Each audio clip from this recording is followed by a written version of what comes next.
Hello everybody, this is Virginia from the Rustic Skillet. I know it's been a couple weeks, I know it has, but we've been real busy. So, let's get to it and I'll show you what we've been doing.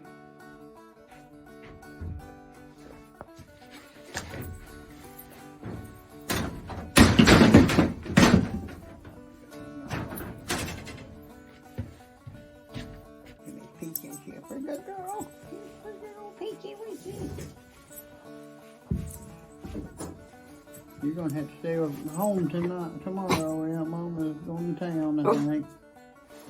You have to stay with me. We'll be working on this.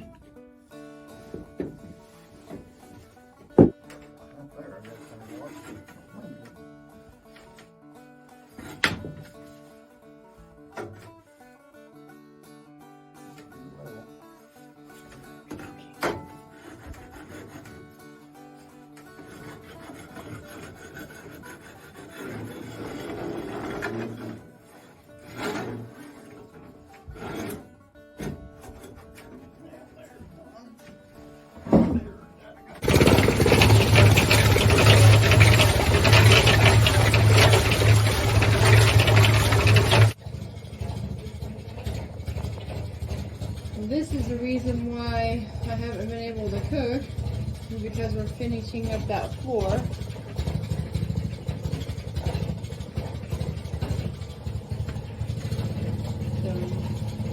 And this part here just got to be a real mess. We will finish that a little bit later.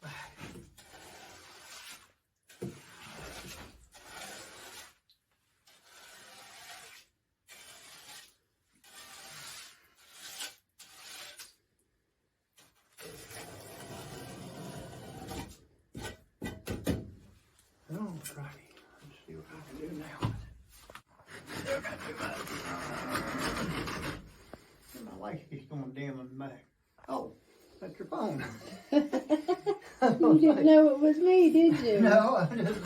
I need a little longer deal here, and one does have holes in it that brings it off the side of it back behind. Oh well. Put some more out there. A little too much. I got a bucket full of it too.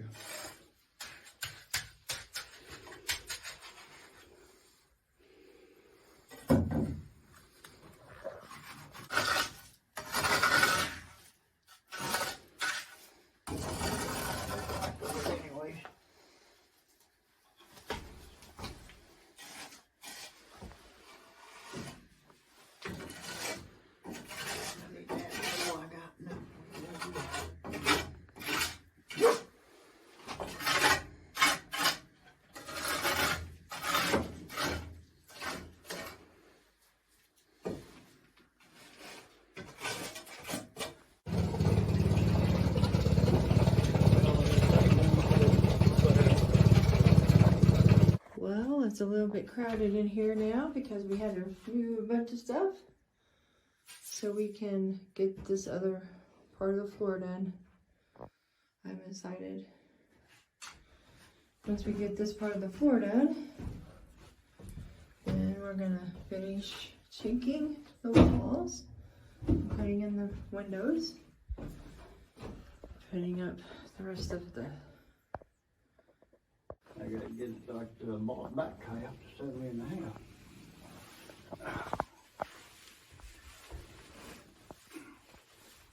Excuse me, Ozzy. Ozzy.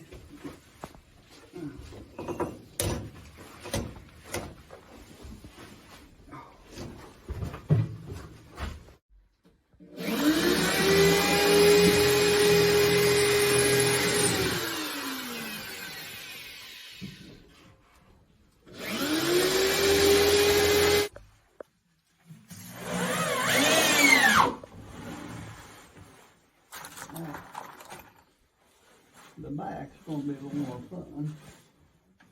Get that on there. Take the cord off. Oh boy.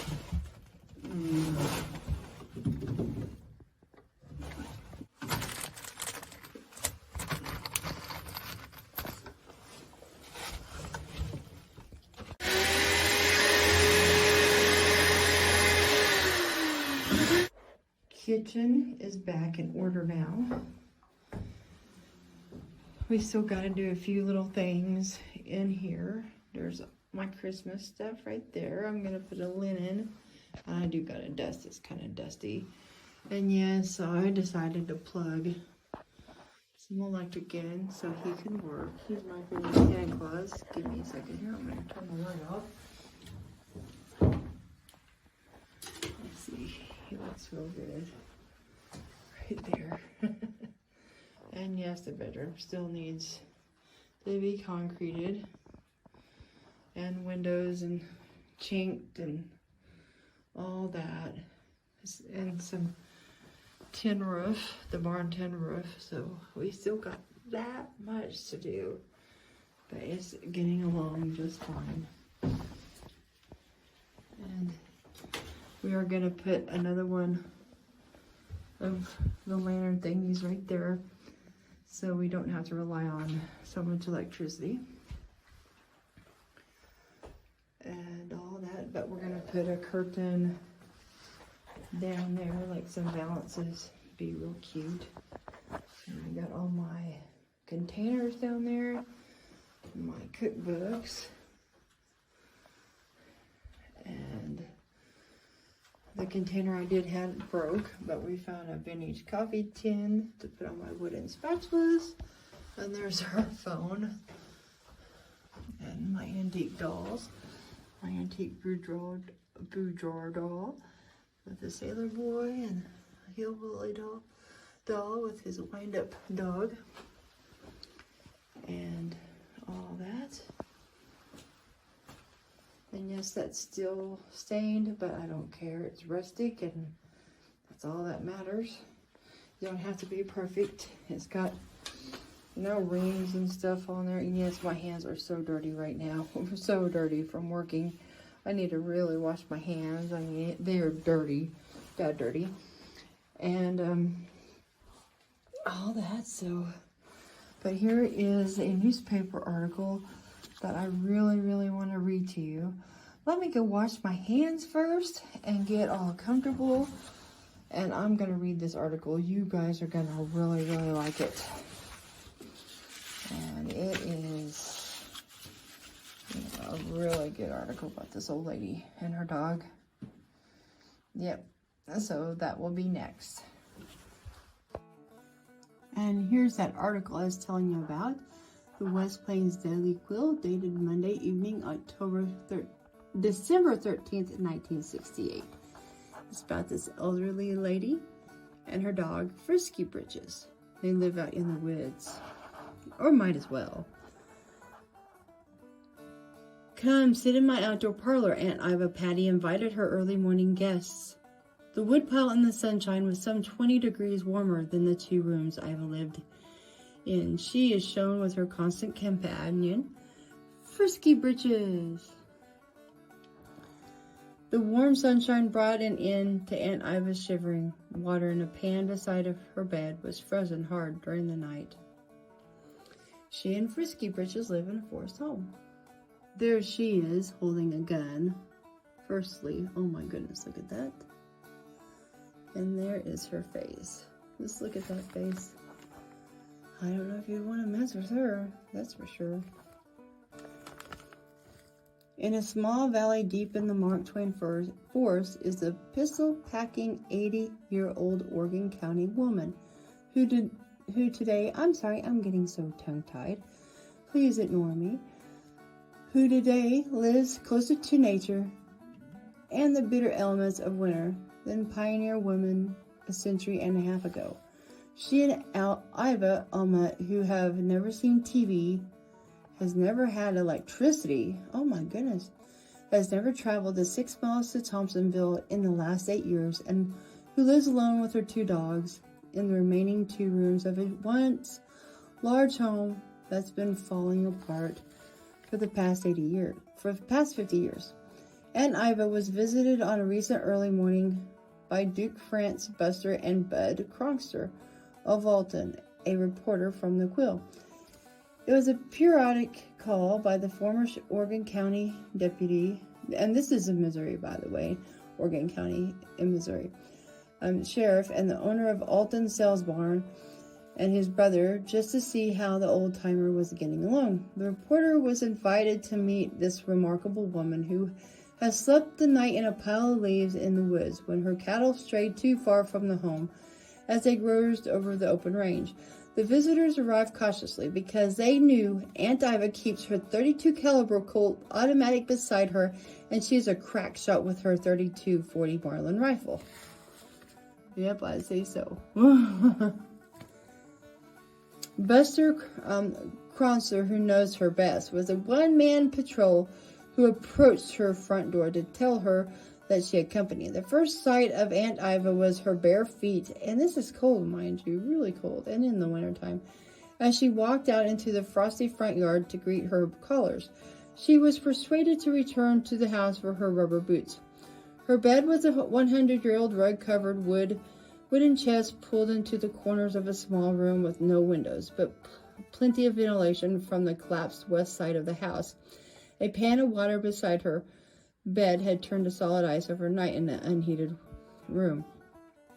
A small heating stove in the adjoining lean-to didn't appear to have had fire in it for some time, and there was no evidence. Now my throat's getting dry. I'm so sorry. There was no evidence that she had cooked a meal for days. There was no food in sight and no cooking stove or utensils in either room. Aunt Iva wore a dress covered by a coat that once belonged to her first cousins. Oh, let me see, my eyes got little. Who died 8 years ago, left her alone in the house. The dress was held together with a huge safety pins. Her cap was yarn and pulled down to her eyes. She apparently slept in her clothes for warmth. At the mention of Christmas, Aunt Iva's eyes twinkled briefly, and then she led the group to a makeshift table on the boards near the front door. To her home, on the table in a rusty can, was a seedling pine trees not more than 8 inches tall. "This is my Christmas tree," she said proudly. Outside the home, near the woodpile, Aunt Iva stopped her shivering and began to warm up in the 10 a.m. sun. Her 2 dogs, one named Frisky Britches and the unnamed Black, and it said white, but it continues on page 3. And it's from page 1, she and Frisky Britches. It's a white and spotted dog was beside her as she recalled the days when she could shoot deer and squirrel, rabbit and quail, and turkey as she needed them. She told about the trouble she had with the garden because of an invasion of wild turkeys that liked her peas. And this here, before we read anymore, this is Aunt Iva Patty as she looked some 60 years ago. This was about the time she began riding a big black bull named Skyrocket when she called on neighbors.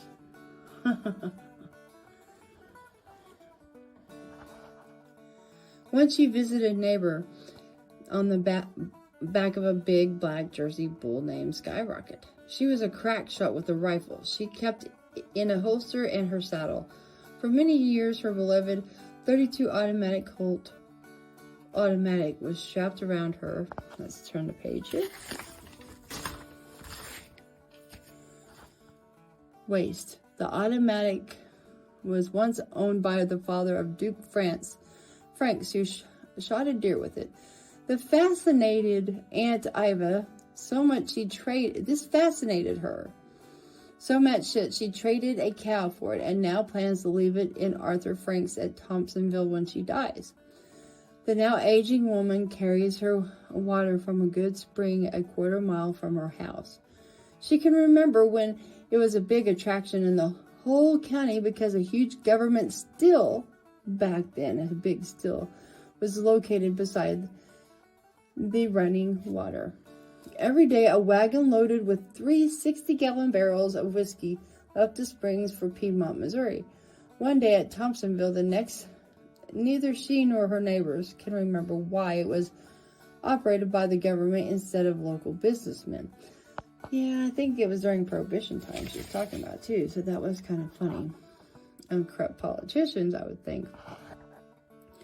Her decaying house was once one of the largest rural homes in Oregon County, and she remembers The Patty family had the second organ in Oregon County. What is left of the organ lies in a pile of trash in the front yard, and the old Model T Ford that for years after year decorated the hill beside the house is missing. Aunt Iva can't remember what happened to it, but she can remember the one thing most visitors admired and talked about when they called on the Patty family. It was a strawberry barrel. A barrel with many holes in its side with strawberries poking out, and the top was covered with berries turning a bright red.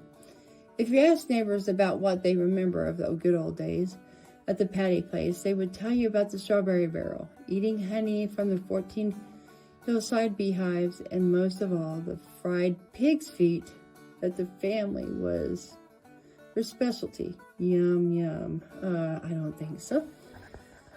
The road to the Patty home is through a dense forest and hardly more than a logging road to get to the nearest store on Highway 99. She used to walk something like 4 miles through the woods. Her last trip to the store that can be remembered was some 5 years ago. When asked when and what she eats, Aunt Iva said she had about lost her desire for food and just ate what she felt like, and just whatever she had at hand. One of the reasons Iva may have lost interest in eating was that she had no teeth for several years. And when she is thinking hard about her early life on the farm, the point on her chin finds its way to the point of her nose. Her discussion of food lasted only a minute because she would rather discuss her .32 automatic. Then she produced from time to time, waving it about as she talked. It was cocked, then safely was off, and her finger was on the trigger. It made her visitors nervous until Duke Franks eased up to hear and put the safety on. Then he showed her how easy it was to slip it in the pocket. The Vietnam War she knew nothing about. She said she had heard it on TV. But when asked about it, she seemed not to know what it was used for. She had never had electricity in her home. She did think she should have some rat poison on these days. The next time anyone wished to see her, he could bring it along. Aunt Iva seemed most alert for her age, except for her reference to herself being a detective. This, she explains, was her reason for carrying an automatic. But she just might have been having some fun with her early morning visitors. I think that's the truth. She is getting a welfare check, but neighbors did not know how she was cashing her checks because she never went into town. She has had aid for only 2 years, and she didn't want it then. She did not ask for anything and kept repeating she could manage everything by herself. Despite the cold air and wet rain that can pour into the wide open back of the house, she was in the best health and spirits. Aunt Iva's present circumstances prompted several discussions about, let me turn the page here,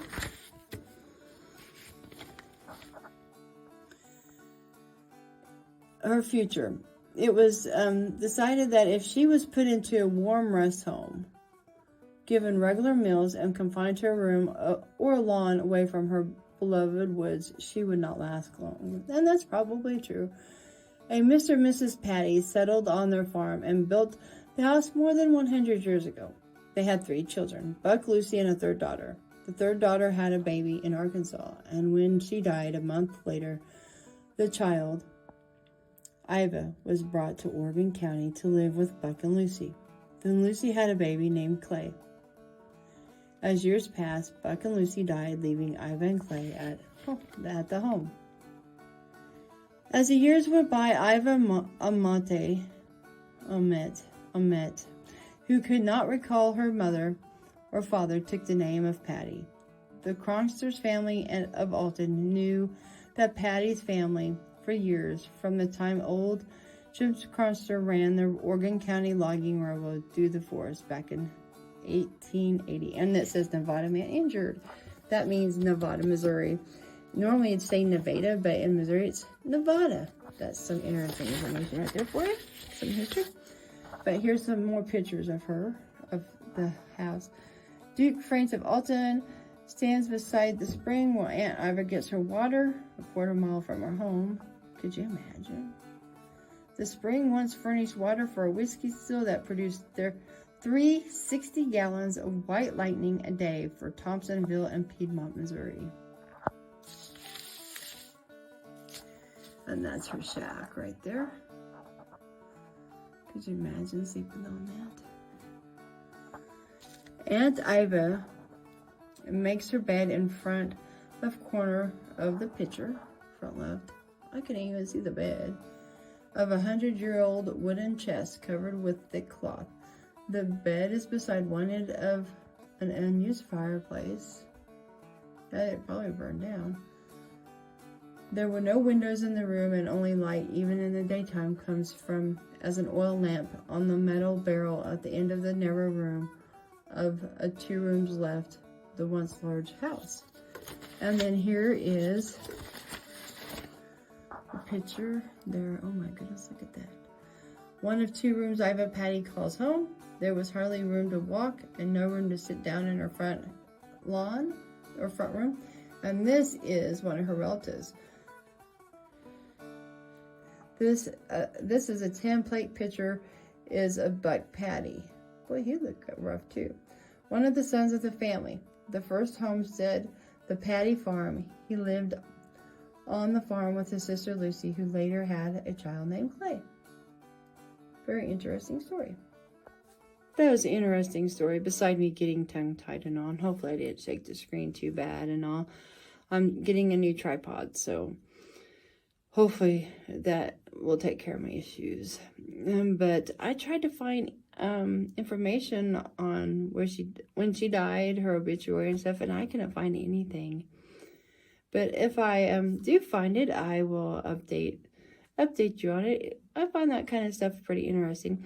Well, as for me, I think I'm going to get my son in here, and we're going to try to show you how to make flourless peanut butter cookies.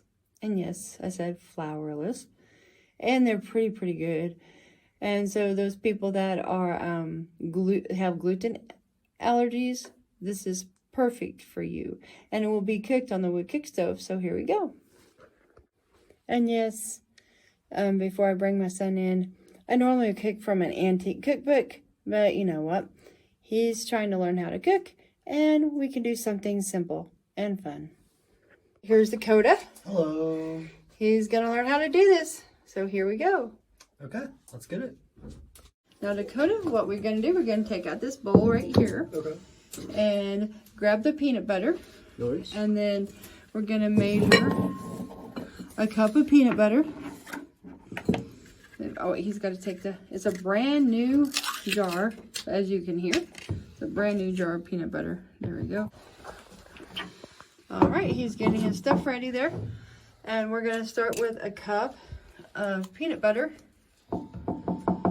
Did you make sure to bring a spoon by chance?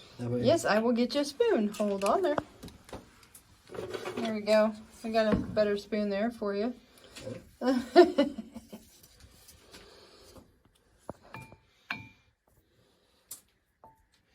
I can't even tell where the cup is now. He's trying to figure it out here. It's gotten super messy there. So. You'll get it. You'll get it. This all the whole peanut butter, right? Pretty much. It's almost a whole jar, I think. But, you know.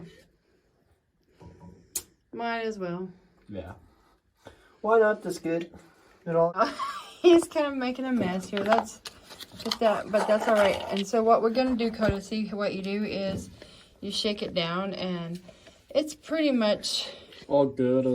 It's pretty much a cup. Or do you want to just use the whole thing and we can just alter the recipe? Yeah, and then probably just get something.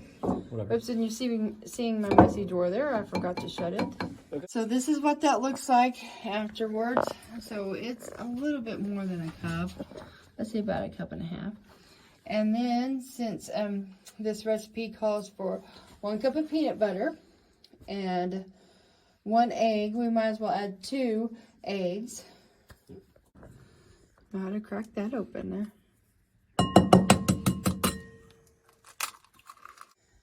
There's Dakota's 2 eggs. He did not crack that one perfectly, but that's all right. Poured a teaspoon or whatever in the recipe. So Go ahead and put that in your peanut butter. And it's a cup of sugar.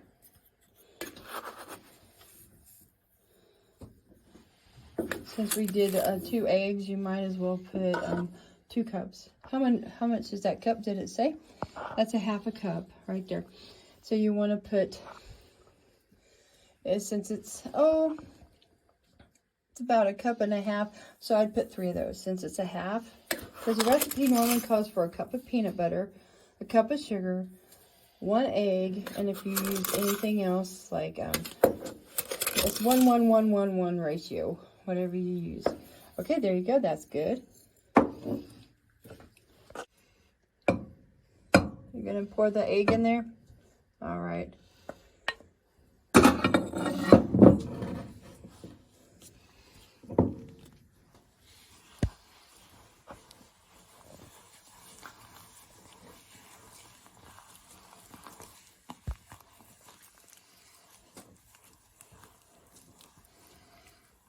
It does look kind of messy, doesn't it? But that's all right.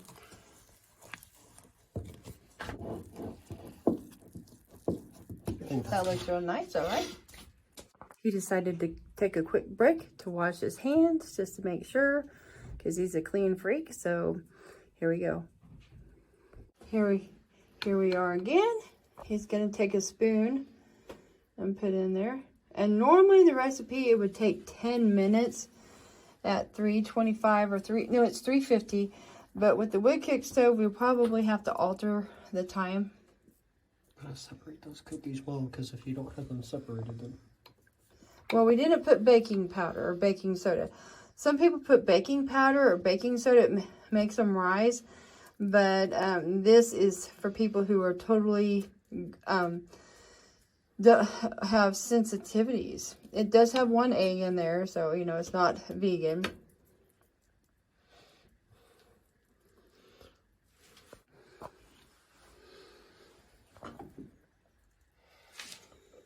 And I was telling Dakota just a second ago, I need an organizer. Look at that. That is so messy.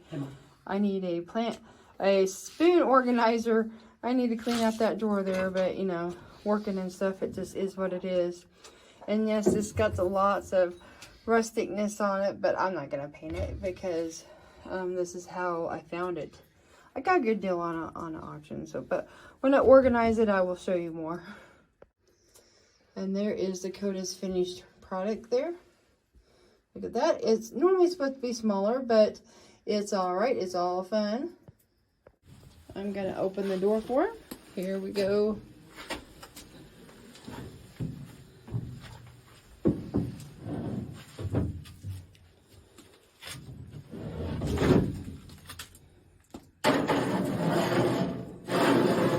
There you go.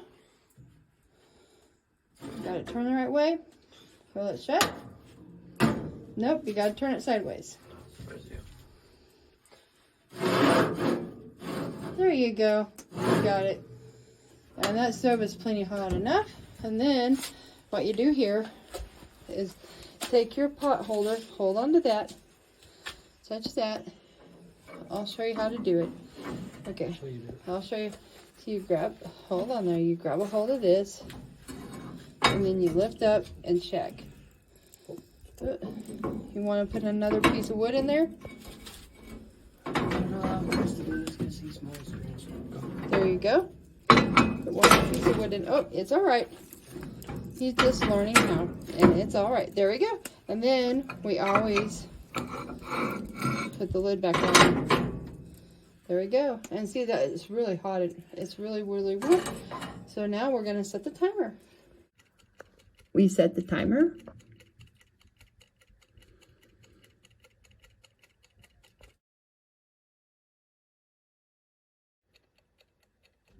I guess the timer didn't work this time. Oh well. I think the cookies are done anyway.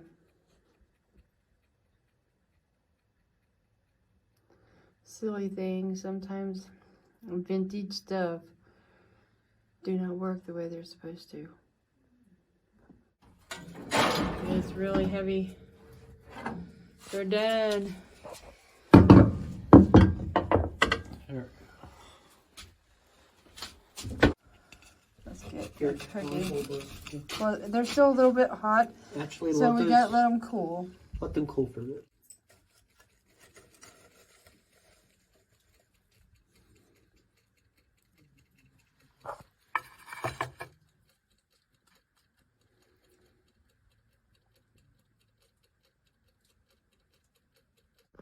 Yeah, the pan wasn't quite seasoned enough, so the cookies kind of stuck to it, but oh well, I'll just have to season it some more.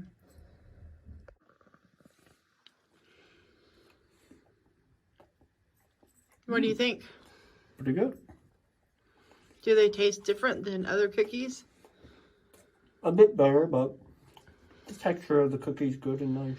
So, but out of all, cookie's nice.